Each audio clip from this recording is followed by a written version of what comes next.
Assalamualaikum warahmatullahi wabarakatuh. Halo semuanya, bagaimana kabarnya hari ini? Baik kan? Tentunya. Jadi kembali lagi dengan saya, Pak Dimas, dalam pelajaran seni budaya. Kali ini kita akan belajar khususnya mengenai seni rupa. Apa itu seni rupa? Yang ingat? Seni rupa merupakan sebuah cabang seni yang mengapresiasikan pengalaman artistik manusia ke dalam bentuk yang dapat diraba dan dapat dilihat oleh mata dan dapat dinikmati dalam waktu yang lama dan berulang-ulang. Nah, itu penjelasan dari seni rupa. Nah, dalam seni rupa sendiri ada beberapa aspek-aspek yang harus kita ketahui. Yang kita kaji kali ini adalah konsep-konsep seni rupa dua dimensi, unsur-unsur seni rupa dua dimensi, prinsip berkarya seni rupa dua dimensi, bahan dan alat berkarya, dan teknik berkarya seni rupa dua dimensi. Untuk konsep seni rupa dua dimensi ada beberapa aspek, yaitu hakikat seni rupa, aspek-aspek seni rupa, ragam seni rupa. Apa itu hakikat seni rupa? Hakikat seni rupa itu tentunya kan ekspresi seni di bumi yang luas ini tentunya beragam, tidak seragam. Perbedaan budaya, kondisi sosial, ekonomi, politik, dan perbedaan alam sekitar itu membentuk seni rupa yang beragam, berbeda-beda. Selanjutnya aspek-aspek seni rupa. Aspek-aspek seni rupa ini terdiri dari dua, yaitu wujud dan isi, dan media pokok-pokok material. Wujud dan isi seni rupa sendiri adalah wujud visual karya seni rupa merupakan wadah. Sedangkan yang ada di dalamnya wadah itu disebut isi. Terus selanjutnya media dapat diartikan sebagai sarana untuk menyampaikan pesan, pokok-pokok soal yang menggambarkan apa saja yang disajikan dalam karya seni itu. Selanjutnya ragam seni rupa. Ragam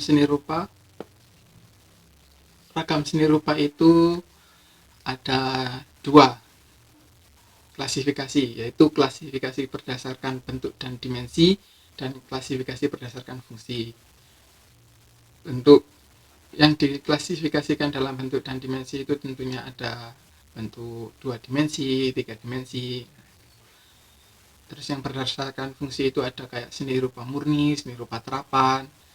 Seni rupa murni sendiri itu hanya berfungsi untuk keindahan, sedangkan seni rupa terapan itu juga difungsikan.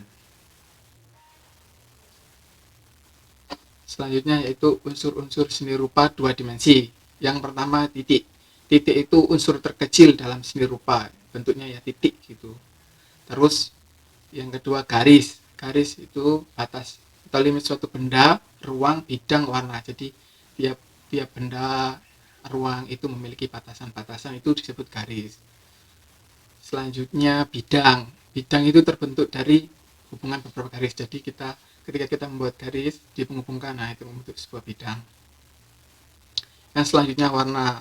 Warna itu kayak warna primer, sekunder, tersier, ada banyak warna yang ada. Warna primer itu kayak merah, kuning, biru. Yang selanjutnya gelap terang.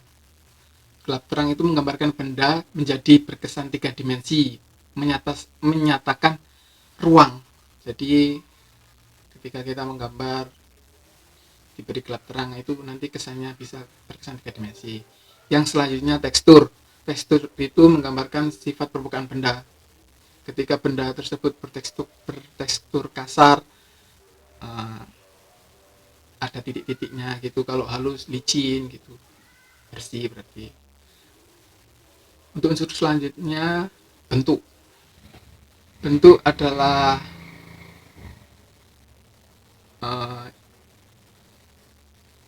seperti bentuk bulat, persegi. Nah itu ada bentuk juga yang bentuk tak teratur. Sedang bentuk plastis itu bentuk benda yang terlihat dan terasa karena adanya unsur nilai. Nah, itu. Yang selanjutnya yaitu ruang. Dalam karya tiga dimensi dapat dirasakan langsung pengamat seperti halnya ruangan rumah, ruangan kelas. Nah, ini saya sedang ada di kamar ini juga ruang. Nah, selanjutnya yaitu kita akan belajar mengenai prinsip berkarya seni rupa dua dimensi. Prinsip berkarya seni rupa dua dimensi itu ada kesatuan, keseimbangan, irama, komposisi, proporsi, keselarasan, pusat perhatian, gradasi, dan penekanan. Kesatuan sendiri itu penjelasannya adalah wadah atau unsur dalam seni sehingga unsur seni itu saling berhubungan, menyatu. Nah, itu namanya kesatuan. Terus selanjutnya keseimbangan. Keseimbangan itu berhubungan dengan berat atau ringannya suatu karya. Jadi setiap karya itu pasti ada unsur keseimbangan atau yang biasa disebut balance. Dan selanjutnya irama atau ritme. Irama adalah pengulangan satu lebih atau unsur secara teratur dan terus menerus sehingga mempunyai kesan bergerak. Jadi ketika kita ingin menggerakkan suatu karya seni, maksudnya membuat kesan gambar itu bergerak, jadi kita mengulang-ulang. Contohnya suatu karya flipbook tuh. Terus yang selanjutnya ada prinsip komposisi. Komposisi itu penyusunan unsur-unsur seni rupa sehingga menjadi susunan yang teratur, serasi sehingga menghasilkan karya yang menarik. Jadi komposisi itu menyatukan kayak unsur titik, bidang, garis. Nah, itu bisa. Ini selanjutnya proporsi. Prinsip ini bertanggung jawab membandingkan bagian dengan bagian yang lain sehingga terlihat selaras dan enak dipandang. Jadi ketika membuat karya seni itu kalian harus memperhatikan proporsinya, proporsi antara yang sebelah kanan dan yang sebelah kiri itu harus seimbang. Yang selanjutnya prinsip keselarasan. Dalam keselarasan ini atau harmoni itu menyatukan unsur yang ada dalam seni sebagai dari berbagai bentuk yang berbeda. Jadi berbentuk-bentuk yang berbeda disatukan dalam satu karya biar selaras. Nah, itu. Selanjutnya ada pusat perhatian atau yang biasa disebut point of interest. Prinsip ini adalah prinsip dominasi. Jadi ketika membuat karya seni dengan prinsip ini, seniman itu berusaha untuk menampilkan bagian tertentu dari karya sehingga terlihat menonjol. Itu disebut prinsip point of interest. Yang selanjutnya ada prinsip gradasi. Prinsip gradasi ini susunan warna atau tingkatan warna. Jadi membuat karya dengan beberapa warna-warna yang dengan tingkatan-tingkatan tertentu. Yang selanjutnya ada penekanan. Penekanan itu lebih ke kontras, mengatur kontras dari dua unsur yang berlawanan. Itu prinsip-prinsip. Jadi itu semua adalah prinsip-prinsip berkarya seni rupa dua dimensi. Nah, yang selanjutnya adalah bahan dan alat berkarya seni rupa dua dimensi.